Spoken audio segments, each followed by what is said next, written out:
Hi everyone, this is Jay with dailytexture.com.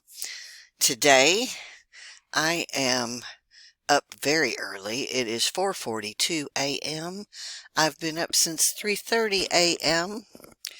For those of you who say I never sleep, you're right. I don't sleep very well. I get woken up very easily by little noises outside. And I decide on a lot of days just to go ahead and get up because it gives me an opportunity to work on my photo art in peace and quiet with no interruptions. And also sometimes I can do a video while everybody else is asleep. So here I am today with one of the new Baroque Deep Shadows textures.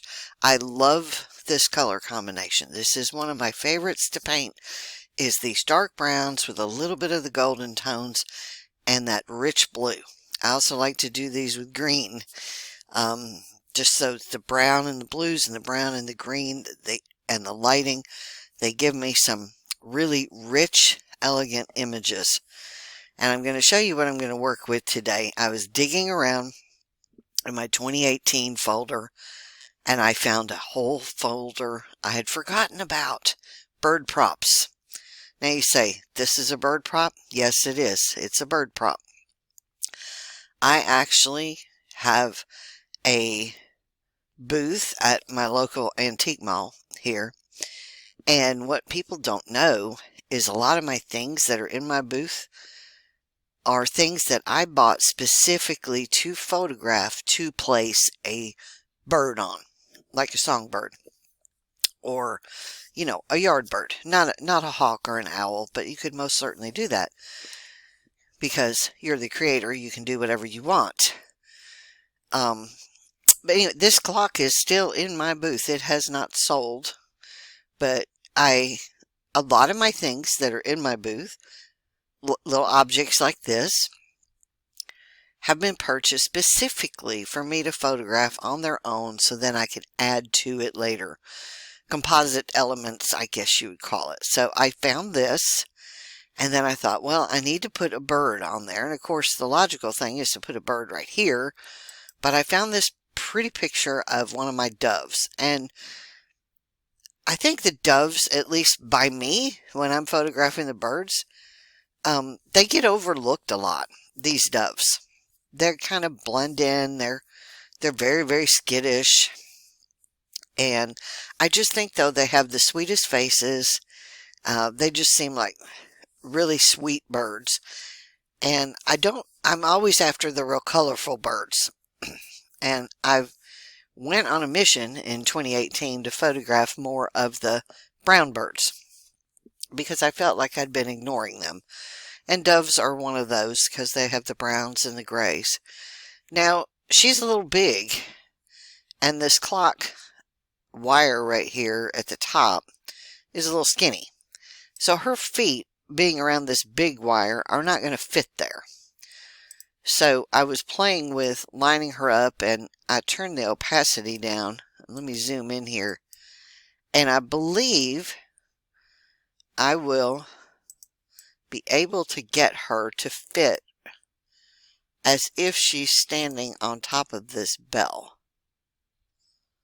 So where her foot will, like, maybe disappear around the edge of the bell, and her leg will be in front of the wire, and then her other leg will be behind it. But it doesn't quite reach all the way unless I was to see if you see how this leg is up here. I could paint that in.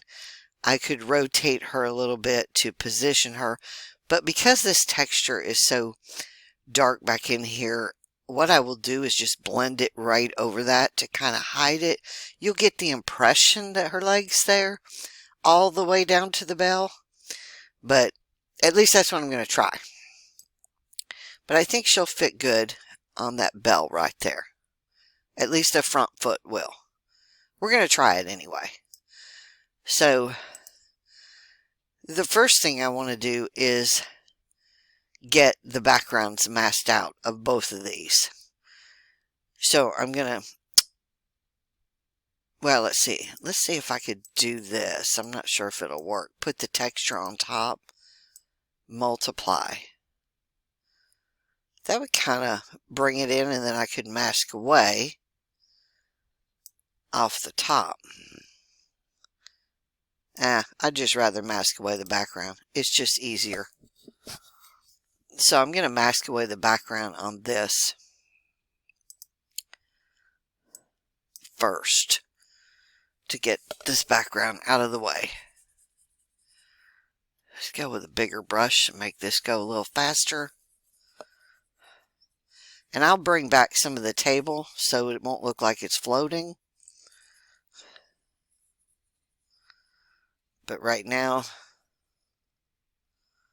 I just want to get rid of as much as I can.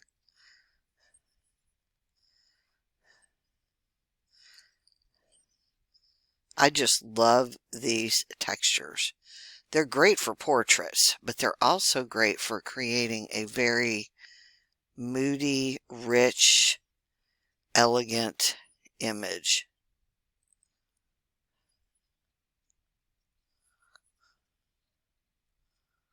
Let me zoom in a little bit here so I can see what I'm doing. A little smaller brush.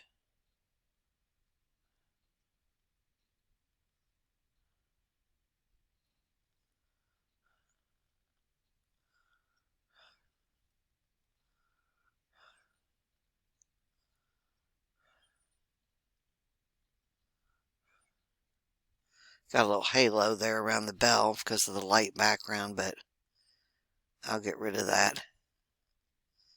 I'll blend over the edge just a little to trim that up.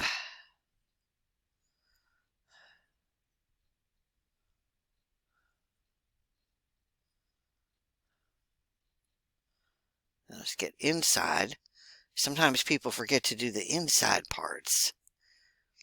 I have done that before. I'll be finished, I think, with a picture, and I'll be like, oh shoot, I forgot this little inside part right here. Has anybody else ever done that, or is it just me? I mean, I know I've seen other people do it, but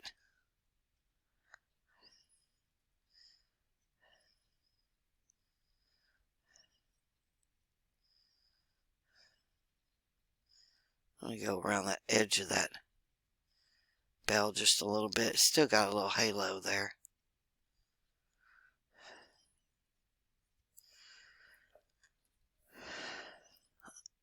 Let's see. I'm going to lower the opacity a little and go around these edges just to kind of get rid of those little halos that might be hanging out. Of course, the bird's going to be in front of this one. I think I just gave the bell a little haircut. That's okay. You know, you always think, I got to get every little detail, but you know, people aren't going to inspect it like you think they are.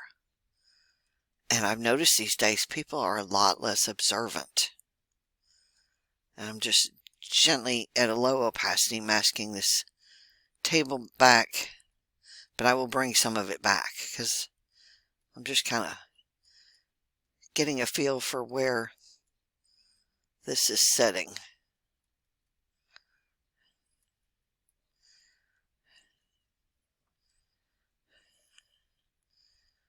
Okay, let me zoom out a little.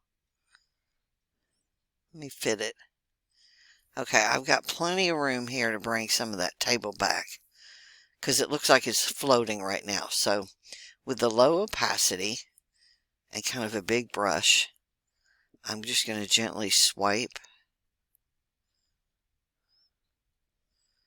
across to see the table's brought back. And then back here where this little halo is, around the edge of that table, I'm going to mask that back out. So this is just like a little back and forth process here. Just want to give a hint. There we go. A hint that the table's there. So let's zoom in so you can see. Yep, you can see the table. Okay, cool. Now it's time for the bird.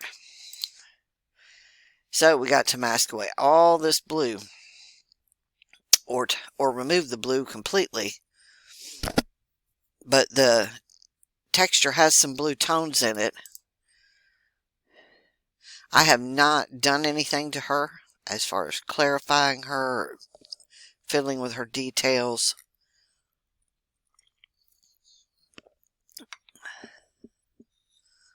Let me pump up her details a little. I'm going to run this clarity on her, sharpen her up a little bit. If I take the blue out, it will take the blue away from her. And it really won't hurt it for the blue to stay in there. That boosts her up. See, that's before, that's after. If I take it out, it may change her tones too much. Let's just see.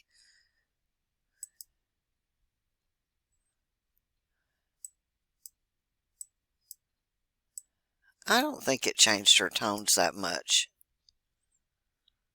Maybe don't take it out all the way. No, let's take it out. It'll be easier, I think.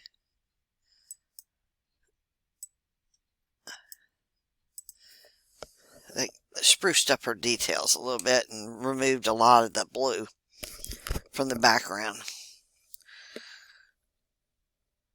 Because if you miss a spot, it's a lot easier to overlook that when you have more of a gray tone background than when you have a blue background. This is why I like to shoot on days when it's cloudy, because you get that gray, whitish gray background from the skies. And you don't have to worry about some bright blue showing up where you might not want it. Alright, let's mask away her background now.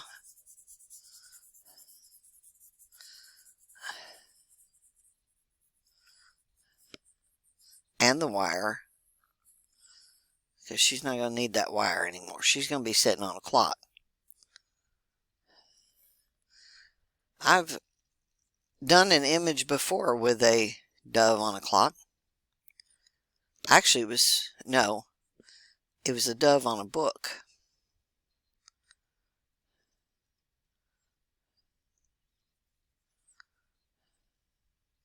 That's what I did. A dove on a book. Which was sitting by a clock. And an old clock that I took a picture of on my console table in the entryway. Alright, I'm going to zoom in here so I can see a little better. And go with a little smaller brush.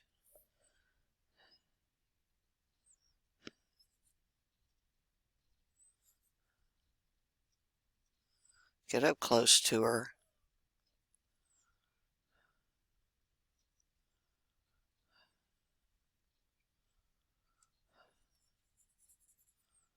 Make sure there's nothing hanging out. I'm going to have to get a smaller brush around the feet. I don't want to lose that back leg. That back leg's important unless she's a one-legged dove, which has happened. I seem to get all the disabled birds at my house. I don't know why. I guess they feel safe here.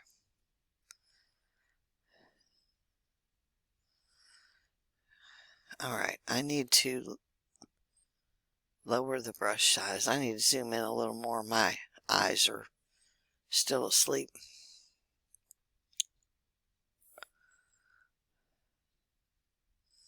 Go with a smaller brush.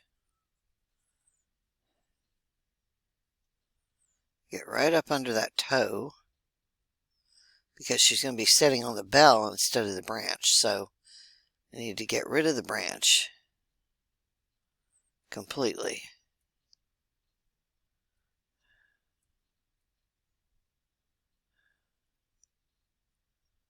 Keep the back leg though.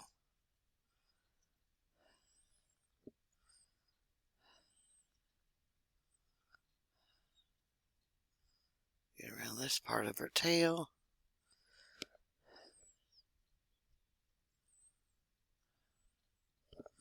Does look like she's sitting on there now. All right, let me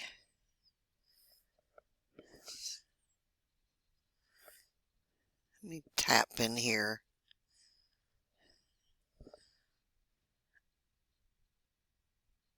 Let me turn this off and on. Okay, she's got that little ball from the bell behind her and this little copper post, which you won't see. All right, here is the rest of the bell. I'm just going to take that away and then bring back something. But see, it looks like that leg's not connecting. Well, it's not. So we're going to have to fix that. I was just going around and getting some of this excess stuff, halo, around her.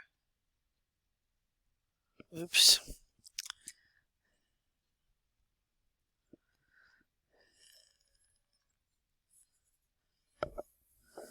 Alright, let's fix this leg. See if I can bring it down a little bit on that side of the bell. I think I can. Just trim it up a little.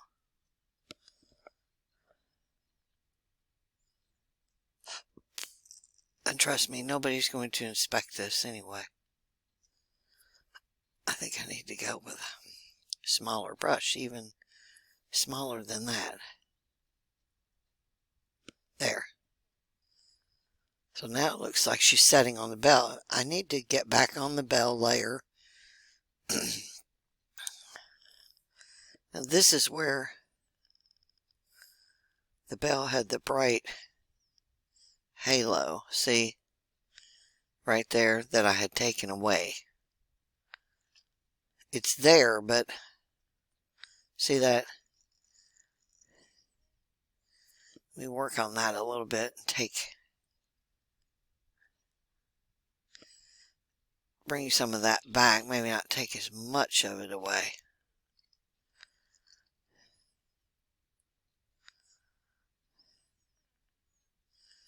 Now one thing, because she's sitting here on the bell, there would be a shadow from her body right here on the bell. So I'm on the bell layer and I'm going to go to burn and dodge, and I'm going to try to swipe a shadow there. Even on this side, darken that side a little bit.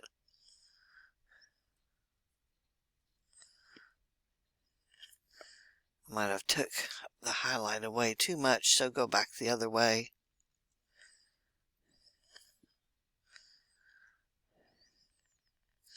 And maybe even go a little darker with the shadow right under the feet area. If I can get it to show up.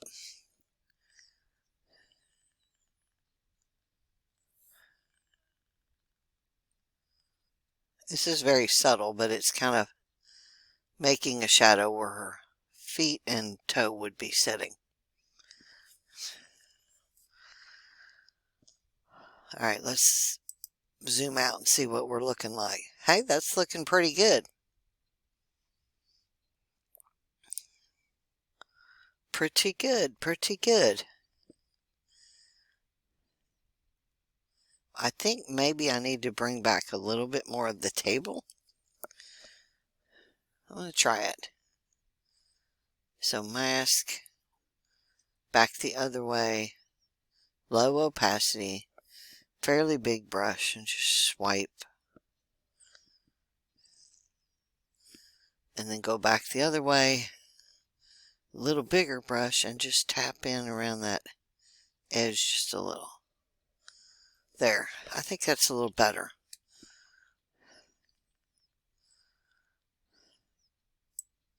Let me see if there's any. Oh, I missed on her layer. I missed when I turn these off and on. I can see where I've missed a masking spot by what flashes on the screen So I need to go back to her layer and do that again. There's a spot right here. And there's a spot right here on this bell. Let me see if I see anything else. Okay, I don't see anything else. Now let me turn off the clock. There's a spot right here on the clock layer. See that white splash? There we go. Nitpicking, and down here in this corner.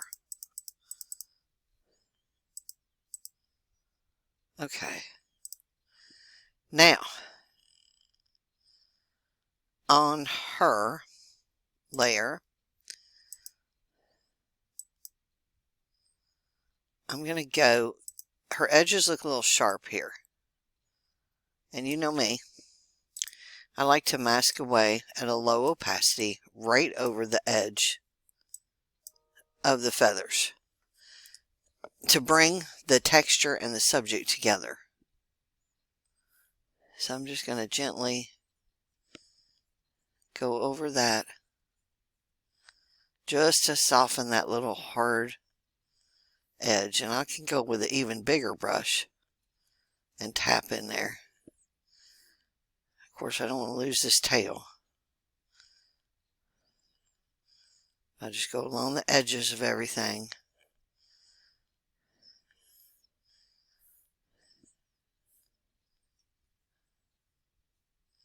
Just to take that hard edge down. Of course, I took too much of that away because the bar is now showing through her feather. So I need to bring that part back. She needs to be in front of the bar on top of the clock. And I may, on the clock layer, do the same thing. Go around the edges just a little bit to soften those edges and kind of bring the two together. Let me scoot this up a little so I can see the bottom area. Yeah, there's a little bit of a brightness around that edge right there. So I want to tone that down. So I'll just blend the edge away just a little bit to blend it in with the texture. And I could even come over that a little if I didn't like that highlight, but I actually like that highlight there. So I'm going to undo that. This side's darker, this side's going to be brighter because of the light. Now doesn't that look just dark and dramatic and cool and elegant? And of course at this point when I start looking at it, I start trying to think of a name for the piece of work. I'm looking at the adjustments on her layer now, deciding if I need to brighten her exposure a little.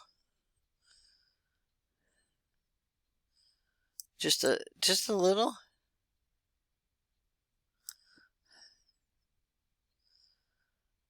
I'm going to see what happens if I put the texture on top now in a different layer mode. Okay, multiply is going to super darken it.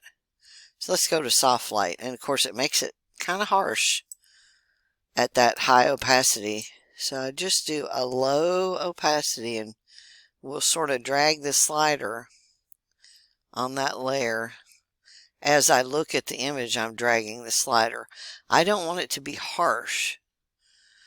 I'm not sure soft light is right. Let's see, we can go to luminosity, color, saturation, hue. Ooh, that's ugly. Saturation tones her down. Hard light is too much. Screen is too bright.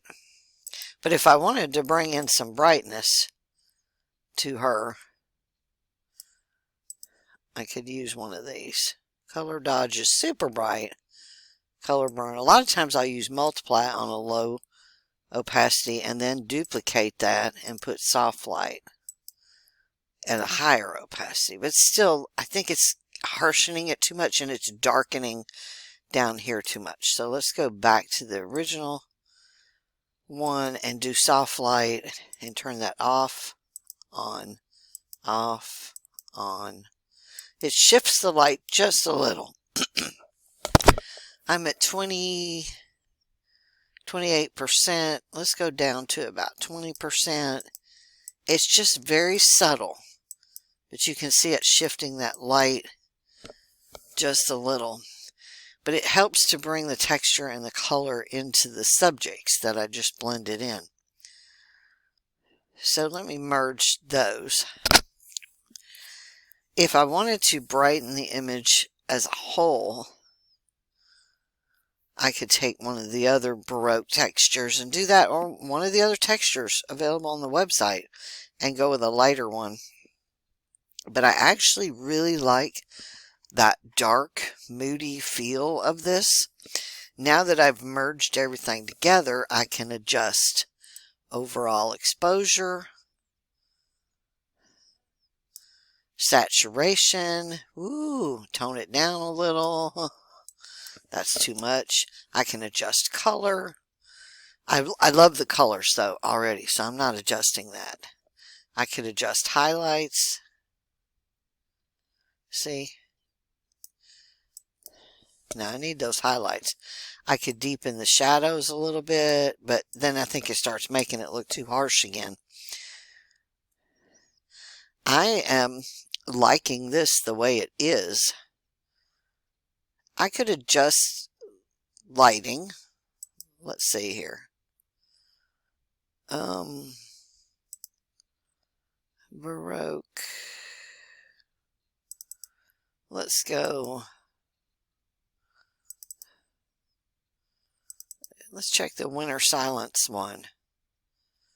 Let's bring in, I don't know if this will work. It'll probably be too strong. Bring in one of the winter ones, which is a little lighter, and play with. Oh, that's kind of nice, but it's too strong. Multiply is too dark. Hard light's too strong. So let's off, on, off, on. Let's go see if we can get somewhere in between. I'm thinking of brightening the lighting on this side of her a little bit using this texture. And of course, one thing I can do on that layer that's set at soft light 100% right now, put a mask over the whole thing. So I'll do that clicking invert. Now I can go to a low opacity, big masking brush, and bring that back, that layer back. Let's go with a big brush, just from this corner down. Look at that. It just brings a little more light to her head. Oh, I like that.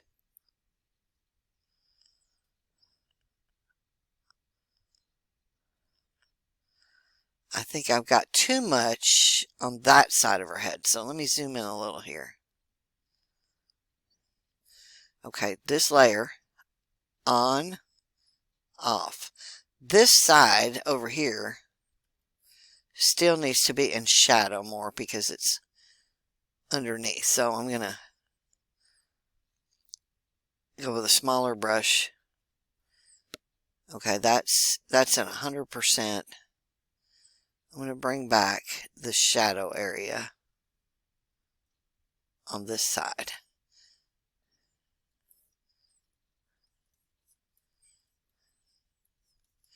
Now let's off, on,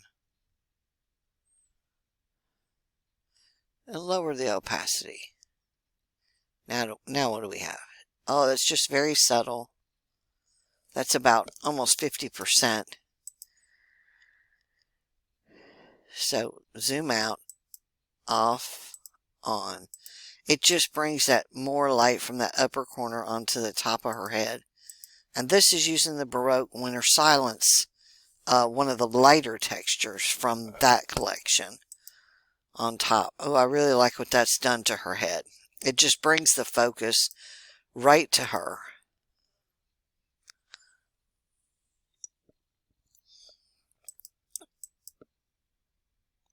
Yep, I really, really like that. So we're going to merge that. Oh, I still need a name for this piece. This has turned out way better than I thought it was going to. I didn't know how she was going to do setting on the bell part of the clock, but I really like the way that worked. I want to publish this one. I just don't know what to call it. But I'm not going to sit here and ramble on about that. I'm going to end this video and I'll come up with something to call it. I'll go get another cup of coffee. That'll probably help. But this is just so rich and elegant. And I'm going to bring back up the two photos that I started with, just to the top here.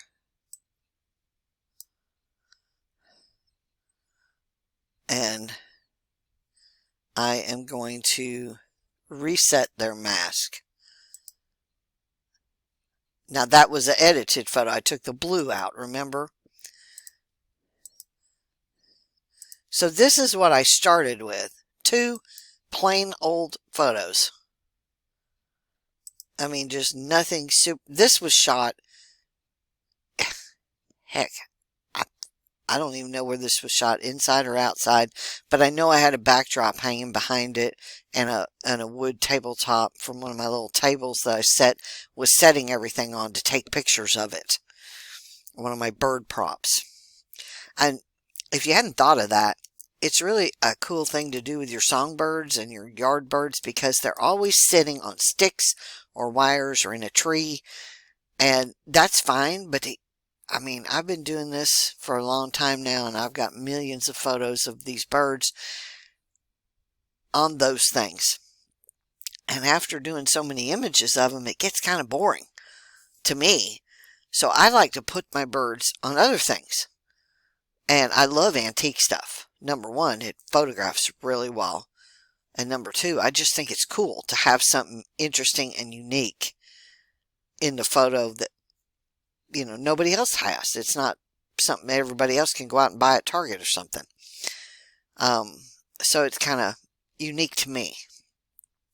So if you have little objects, especially old objects, even like logs and stumps and a branch and rocks and just nature stuff, you can photograph that in a way like this to be able to use that then with your birds and such, your songbirds.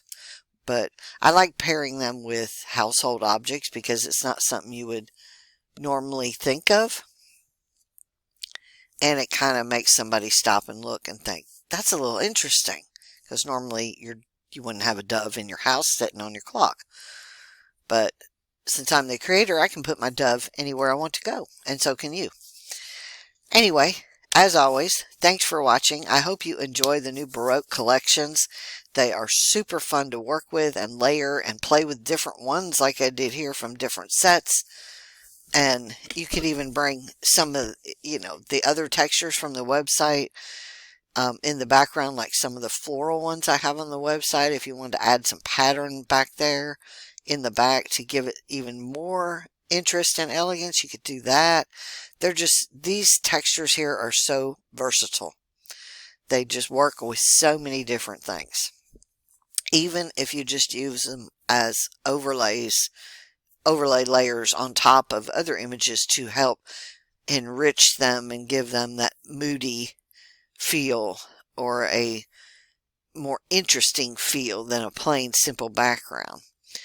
But we have gone from this